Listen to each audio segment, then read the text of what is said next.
Bismillahirrahmanirrahim. Assalamualaikum warahmatullahi wabarakatuh. Bertemu kembali dengan Pak Guru di video pembelajaran yang keempat. Namun sebelum kita belajar, marilah kita sejenak berdoa menurut agama dan keyakinan kita masing-masing. Berdoa dimulai.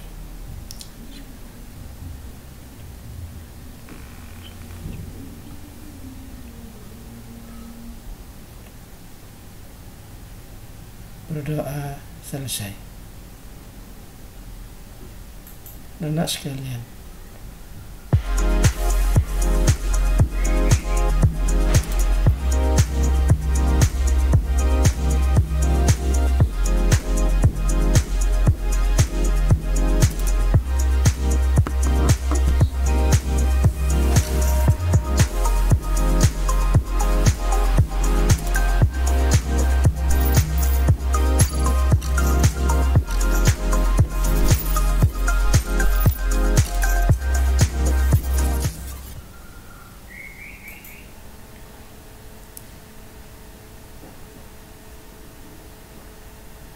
sekalian, pada pembelajaran kita di pagi hari ini, kita masih belajar di tema yang ketiga, yakni tentang benda di sekitar kita.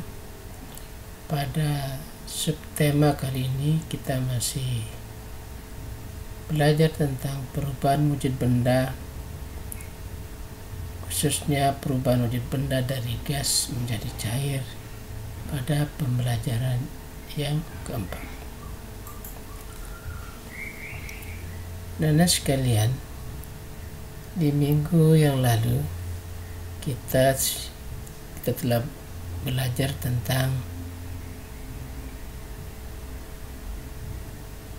wujud benda dan benda terbuat dari bahan tertentu, seperti pada penjelasan yang di tema yang lalu bahwa meja, kursi itu adalah terbuat dari bahan dasar kayu. Untuk selanjutnya, hari ini kita akan lanjutkan pembelajaran masih sekitar tentang perubahan wujud benda. Coba sekarang kalian perhatikan gambar berikut. Perhatikan gelas yang berisi air es. Apa yang terjadi pada bagian luar gelas? Apa yang menyebabkan hal itu terjadi? Dan tuliskan, sampaikan pendapatmu.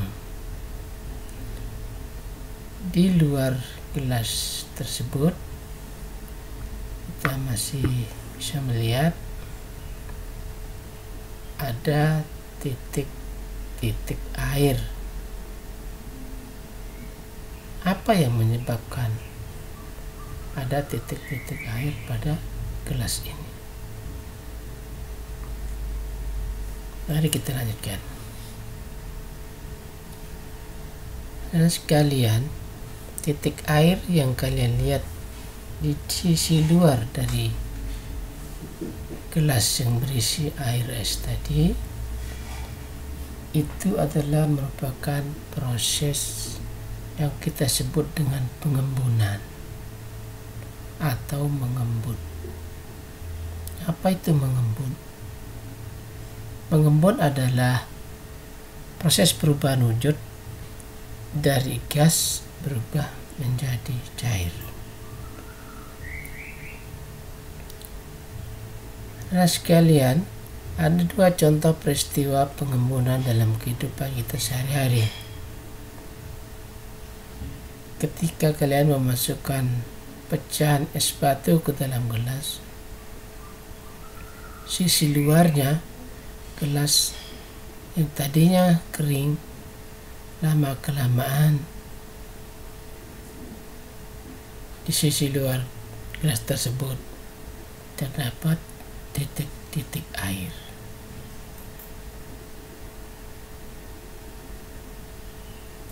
Dan contoh yang lainnya,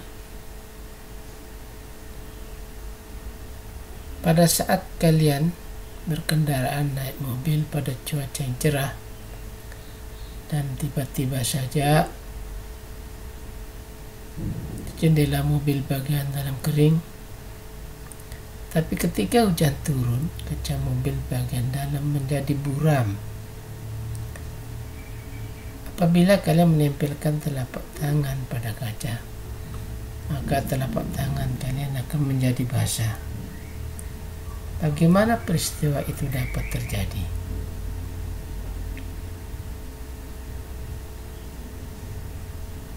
Ada yang tahu? Baik, kita lanjutkan. Nah sekalian, udara di sekitar kita itu banyak mengandung uap air. Ketika uap air bersentuhan dengan benda-benda yang lebih dingin atau suhunya rendah, maka perubahan dan akan berubah menjadi titik-titik air. Jadi, tetes-tetes air di sisi luar gelas bukan berasal dari gelas, akan tetapi tetes-tetes air tersebut berasal dari uap air di sekitar gelas tersebut, seperti yang ada pada gambar. Selanjutnya, kalian telah memahami membaca penjelasan di atas. Nah, jika kalian menjumpai ada kata-kata yang tidak paham, maka selanjutnya kalian tuliskan dalam bentuk diagram, kemudian kalian masukkan dan cari tahu apa arti dari kata-kata tersebut.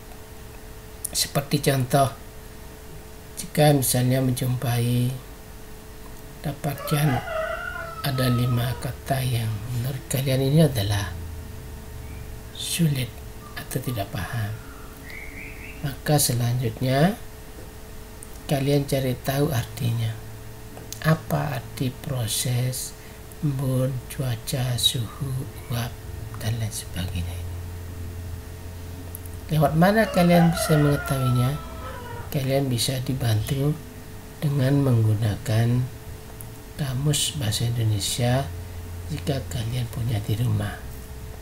Tetapi jika kalian tidak punya, maka silakan gunakan kamus secara online. Ini contohnya ada 5, tetapi nanti kalian bisa menambahkan lagi. Misalnya kalau menjumpai kata-kata yang sulit lagi, 6, 7, 8, 9, dan 10.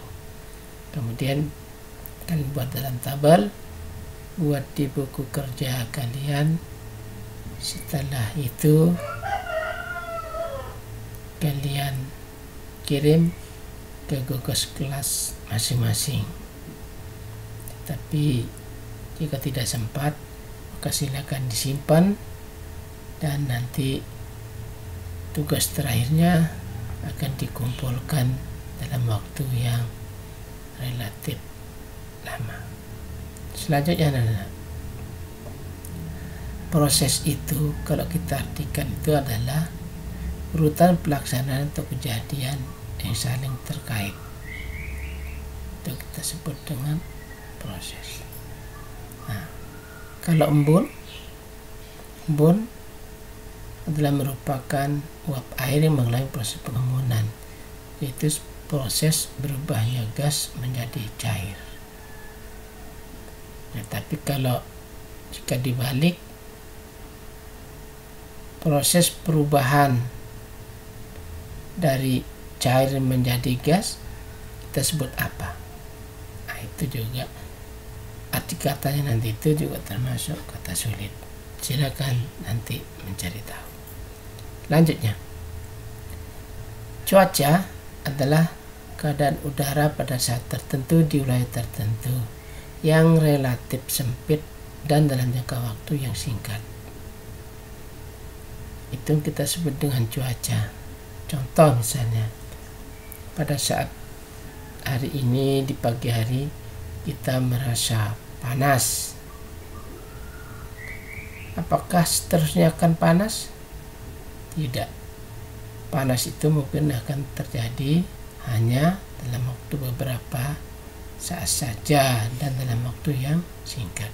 Nah, itulah yang kita sebut dengan cuaca. Tapi untuk suhu, apa itu suhu? Suhu adalah suatu besaran yang menunjukkan deret panas suatu benda. Dan kita sebut dengan suhunya mencapai sekian derajat. Nah, itu kita sebut dengan besaran. Dan terakhir, uap. Uap kita definisikan sebagai titik-titik dari benda cair di udara. Itu disebut dengan uap. Nah, sekalian, untuk lebih memperjelas, untuk memperkaya pengetahuan kalian, maka lakukanlah percobaan berikut ini. Siapkan gelas yang berisi air hangat, kemudian jangan lupa ditutup. Ya, perlu gelasnya tadi kalian tutup, kemudian biarkan 1-2 menit. Setelah itu bukalah tutup gelas tersebut. Perhatikan apa yang terjadi pada tutup gelas ini. Ini contohnya. Dilihat pada tutup gelas ini. Atau kalau di pagi hari bapak dan mama yang suka mengopi, biasanya kopinya ditutup dengan tutup gelas. Begitu kalian buka, lihat di tutupnya ini. Ada apa? Apa yang terjadi pada tutup gelas tadi?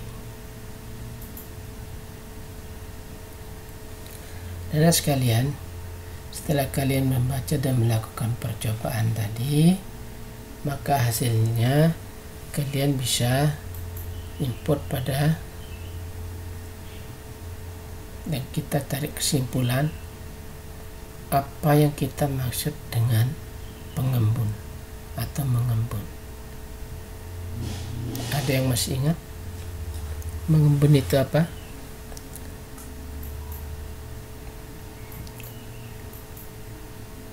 Ya, jadi mengembun itu adalah merupakan proses perubahan wujud dari gas menjadi cair. Contohnya apa saja? Tadi kita sebutkan ada 2 contoh. Yang pertama adalah air panas di gelas yang jika ditutup, maka permukaan tutupnya akan mengembun. Dan yang kedua tadi adalah kaca mobil saat hujan, maka bagian dalamnya akan ada titik-titik air. Itulah contoh daripada mengembun. Dan sekalian, di sekolah Siti dan teman-temannya baru saja melakukan percobaan di dalam kelas. Percobaan di kelas menggunakan es batu dan air. Ternyata lantai kelas menjadi basah. Siti meminta bantuan tugas kebersihan sekolah untuk mengeringkan lantai kelas. Petugas menggunakan kain pel dibantu Siti dan teman-temannya. Apakah di sekolah atau di rumahmu mempunyai tugas kebersihan? Apa saja tugas-tugas mereka. Mari kita lihat contoh saja pada tabel ini. Kita menjumpai guru kelas, kepala sekolah, penjaga, tukang perusahaan, petugas dan guru penjaga. Apa peran mereka? Peran itu adalah tugas, ya. Mari kita lihat guru kelas. Nah, ini tugas pokok dari guru kelas adalah mengelola pembelajaran di dalam kelas. Kalau kepala sekolah, mengatur semua kegiatan di sekolah.